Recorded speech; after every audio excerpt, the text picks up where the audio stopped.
You need to stop asking for people's opinions, and let me tell you why. This is something that has severely made me more confident over the past few years. I do not ask for anyone's opinion about anything that I do in my life. Like, okay, take for example your Instagram picture. If you're taking an Instagram picture and you really like it and you think it's so fire and you want to post it, and then you're going and asking all of your friends, do you think I should post this? And then if one person's like, yeah, no, like you can do better, that's gonna make you feel like shit. Meanwhile, originally you loved the photo and you wanted to post it. Obviously, it's very situational, but everything that you do for yourself should only matter what you think about it and how you feel about it. For example, I actually did ask for opinions on my Instagram story once where I was like, should I buy these bed sheets I found at Target? I thought they were so cute. I thought they would go with my room beautifully. I loved them, but they were like $70. So I was like, let's see if I should get these. So I just made a quick little Instagram story asking if I should buy these sheets, and about 100 people slid up saying, these are the ugliest effing sheets I've ever seen, like put them down. But I originally loved them, so I was like, no, I'm gonna go with my gut and I'm gonna get them. And guess what? They look so cute. Now look at how cute they look. And also I got so many questions once I posted them being like, where are your sheets from? I love them. Like, look at her. Come on. Come on, so cute. Make all of your decisions with confidence, no matter if they succeed or if they fail. You'll always feel better at the end of the day knowing that you made that decision, and you'll never wonder what if, and you'll never feel like somebody else dictated your life. Listen, I don't know who needs to hear this, but do your thing, but be quiet about it. Okay, so you want to learn how to be confident and self-assured in your 20s. I spent my entire 20s being self-confident and caring what everybody else thought. I did not gain this skill set until like 28, 29 years old. Now I'm pushing 30 this year, and I wish I knew all of this stuff 10 years ago.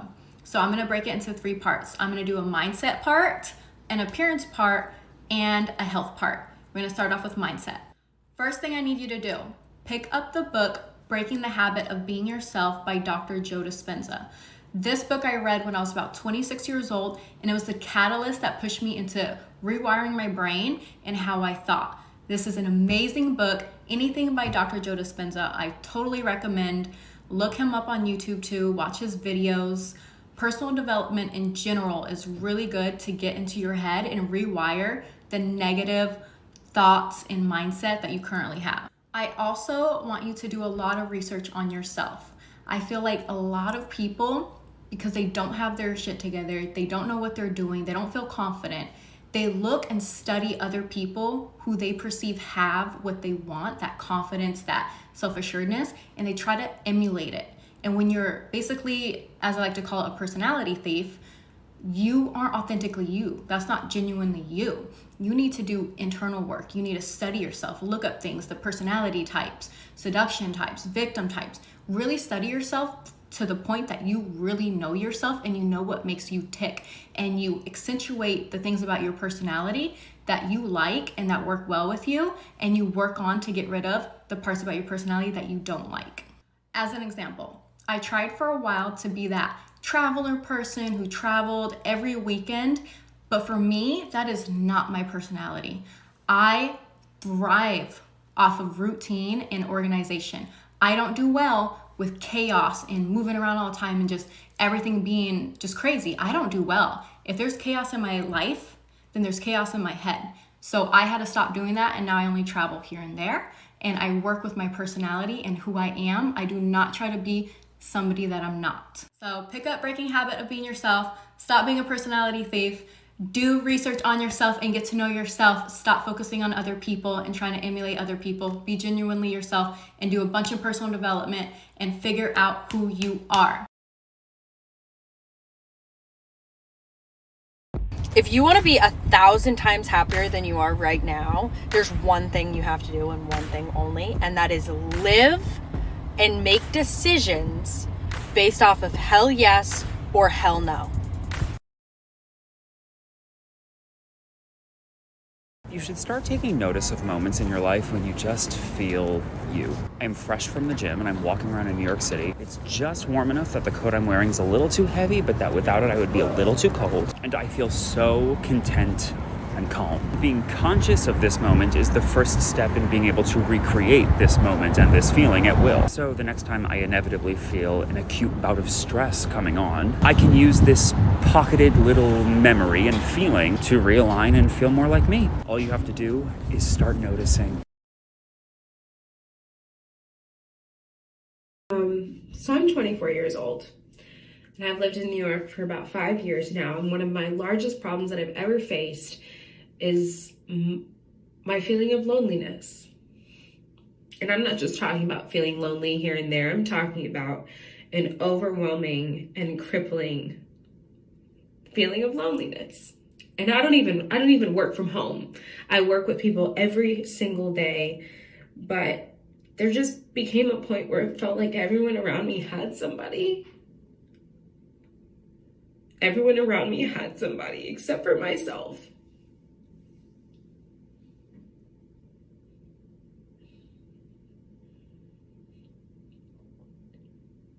And I would never wish that feeling of loneliness on anybody. I don't think that any of us should have to experience life alone. And I do have great people in my life that I can count on, but there's just something about being a person's priority, a person's number one, someone that you know you can rely on.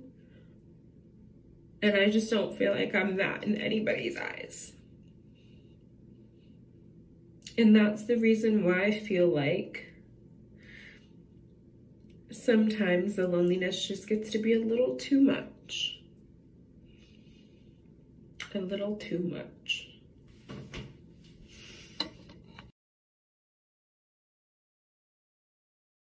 I think you have to get honest about what you actually want and not get caught up in the this is what I'm supposed to be doing category. You know, if you love sports or you love making content, but your life looks like school, work, and social media, you're not going to feel like you're doing enough because you're not catering to the things that you actually care about.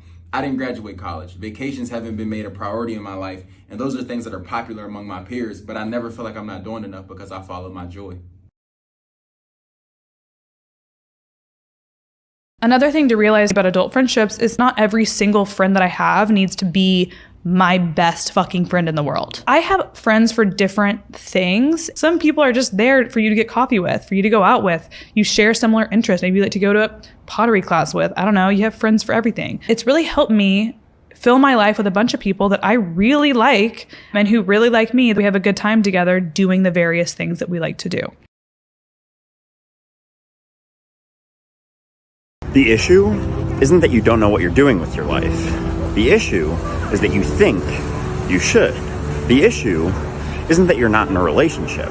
The issue is that you think you should be. The issue isn't that that person doesn't love you.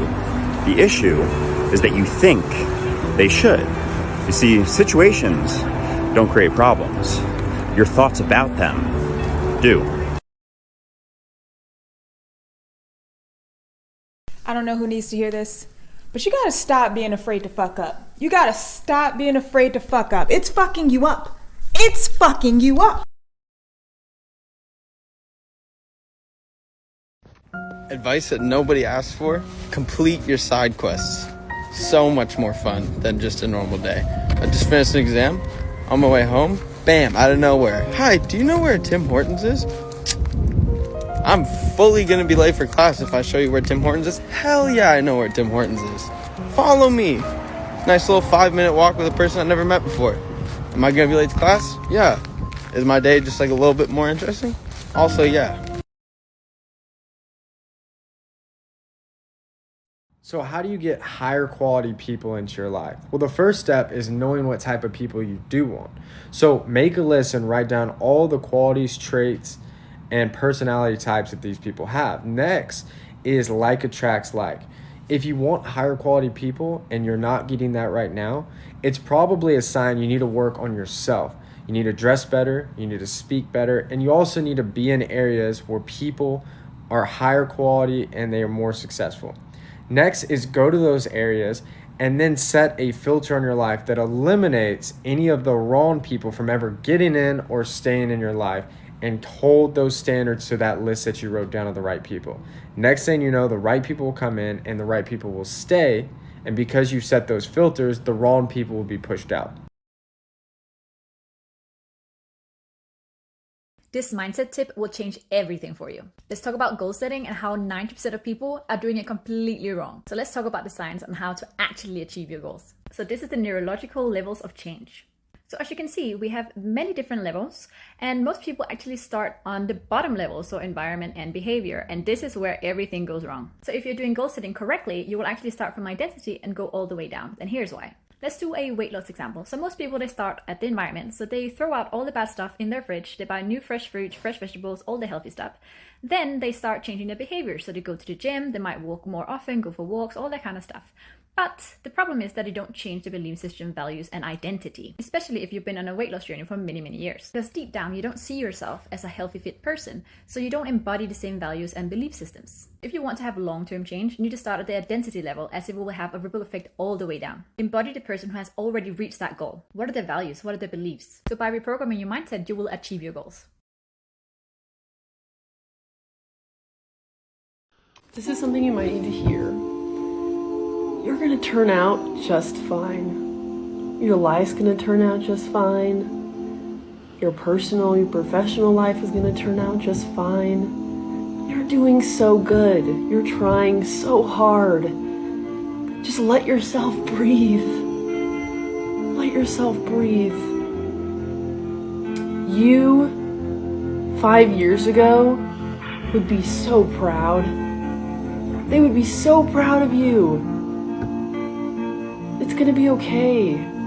So simple, but if you can actually practice this, if you can internalize this concept, it will change your life. Pay attention to who you feel good around, okay? Not who you're supposed to be friends with, not who you've been friends with the longest, not the friends of your friends or the people that are cool. Who makes you feel good? This is very important for LA. I mean, it's important for everywhere. It's very important in dating. Who do you feel actually good around? Who makes you feel funny and kind and happy, okay? Vice versa, who do you always feel kind of icky with after hanging out with them? Who are you always like, ugh, I feel like I should go, but I don't want to, but I should. And then you go and you're like sitting at the dinner and you're like, why am I here? These people don't make me feel good. You have to advocate for yourself, okay? So quiet the noise, listen to that internal voice, and hang around with people who make you feel your best.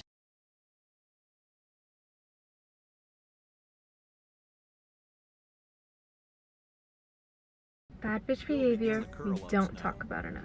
Bad bitches don't entertain passive aggressiveness. Until you're ready to come speak to me like an adult about your problem, I'm gonna ignore any signs you give me that you're upset. Because what this teaches people is that you're gonna cater to them, even when they don't put in the effort to communicate with you. And if you find yourself in this predicament often, you should really reconsider how much this person respects you and wants you in their life. Because a good relationship takes effort, even when it's not easy. Your brain is always looking for evidence to confirm what you have told it. So if the story in your mind is things are always shit and never working out for me, your brain is going to cherry pick everything in your life that reinforces that. This is why when people start to say things like, show me how it gets better, I know it can get better than this, it starts to. Because your brain is going to start looking for evidence for that to be true. It's a confirmation bias, and it doesn't have to be rooted in negativity. Your brain will start to cherry pick the things that are good, and that show that life has the capacity to be better. Your mind is just doing its job. It's looking for proof to reinforce the reality that you have created for yourself up there. So be intentional about the reality you're creating. One thing that will really change your life, and especially if you lack self-confidence, is the way you carry yourself. You need to really carry yourself like you are the shit. That's even the way you walk, your mannerisms, etc. So you want to have your chest poked out, your shoulders back, and your chin towards God. Always walk around with a different type of swagger about yourself. Like I said, like you are the shit, because you are. You're the main character, so you need to act like it, all right? You need to walk around like a king or queen and treat yourself like a king or queen to be treated like one, all right? Go crazy. Someone once told me, you teach people how to treat you by what you accept and what you say no to. So I've been thinking about that saying, like, you have the same 24 hours in the day as Beyonce, and why it's just a load of shit. And I actually came to realize this in my own personal life when I became less broke than I was. When I started to make money as an artist, I quickly became the kind of person that really valued convenience. If I could have it delivered to me, done for me, installed for me, put up for me, I would pay for it, because that time, those hours, I could use on my craft if I could afford it. And lo and behold, my craft and my art got a lot better because I could surely spend more time doing it. And it hit me like, oh my fucking God, like, these people have all of their meals cooked for them, right? They have personal trainers. They have all of their shit delivered to them. All of the world comes to them. And in that way, they don't spend time doing normal people shit. They can just be excellent. And that's why their craft evolves into such a form of excellence. And it's just impossible to compare yourself to that, because these people literally do not have the same time that you do.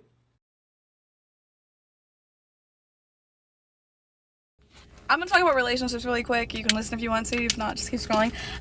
Something that changed my perspective on relationships was I would see somebody and I'd be like, they're so attractive. They would have great qualities. They would be an amazing person. They would be, have like everything that I wanted in a person from the first glance. Let's say that way. From the first glance, I was like, great person, great personality, all this stuff, right? That's the surface level. And you see that and you're like, cool. You look at that and you're like, I like this person. No, you don't like this person. You're infatuated with the reality that they have shown you of that person.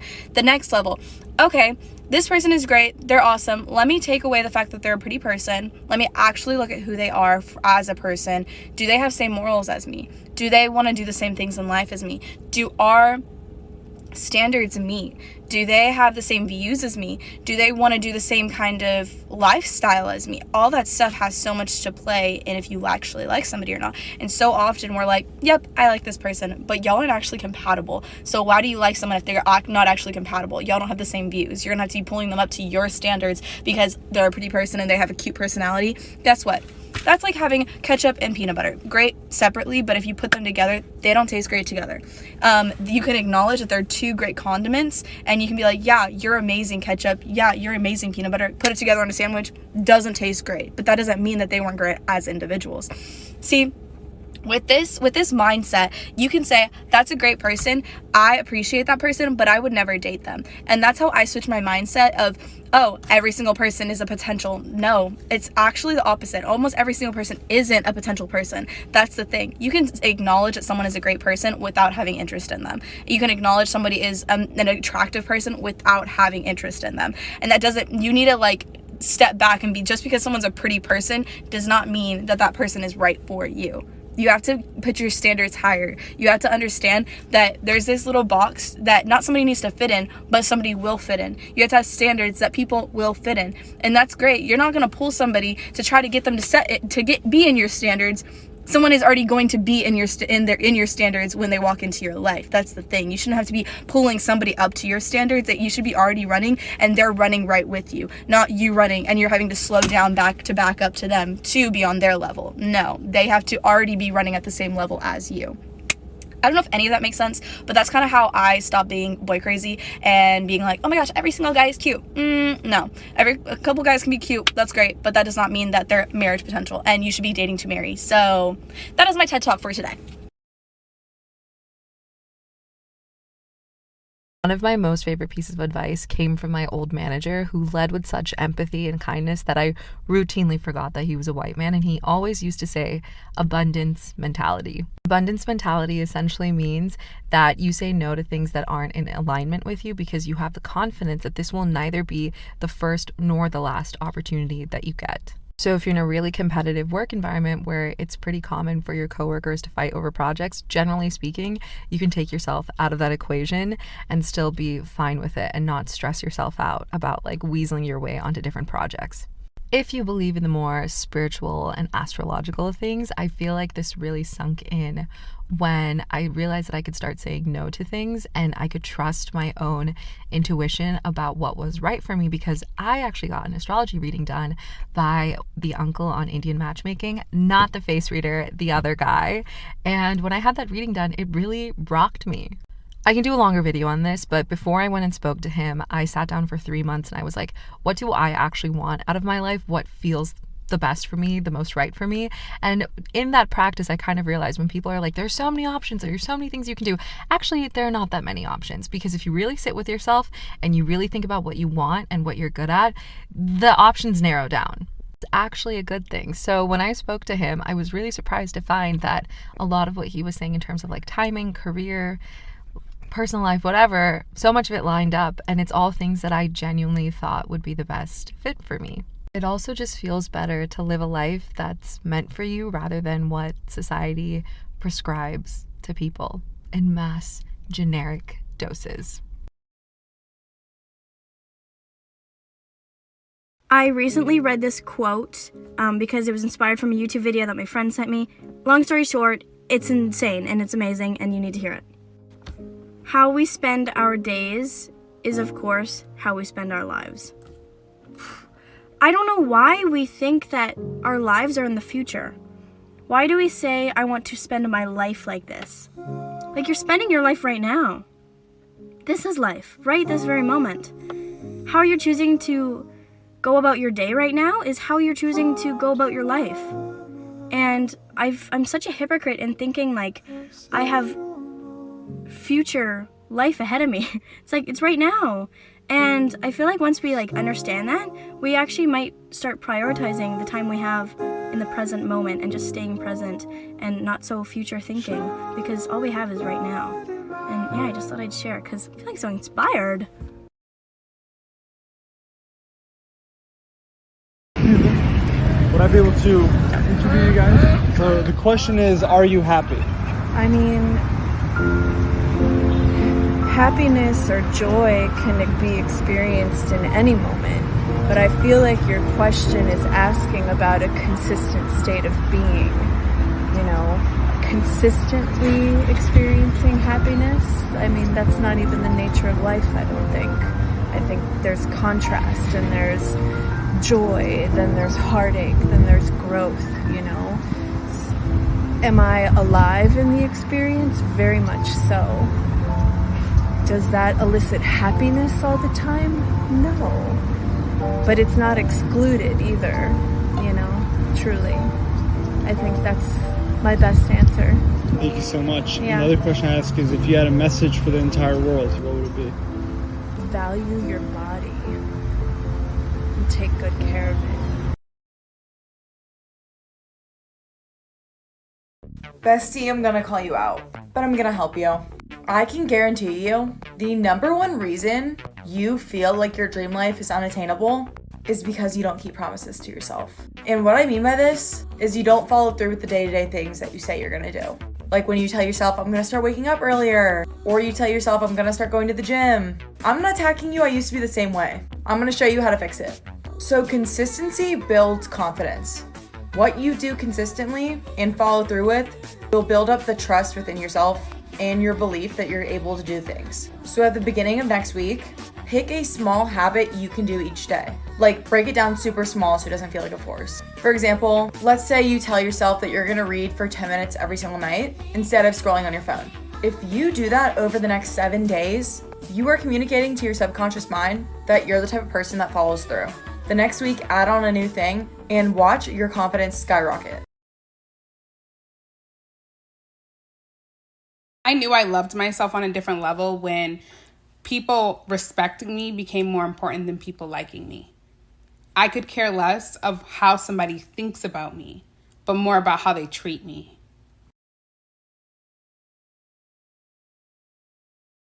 Watch what you become when you don't get what you want. This is really important because your character is not determined by how you react when everything's going your way. It's determined by how you react when it's not going your way or you're rejected. This is why breakups and rejection can be so telling, because people finally show their colors.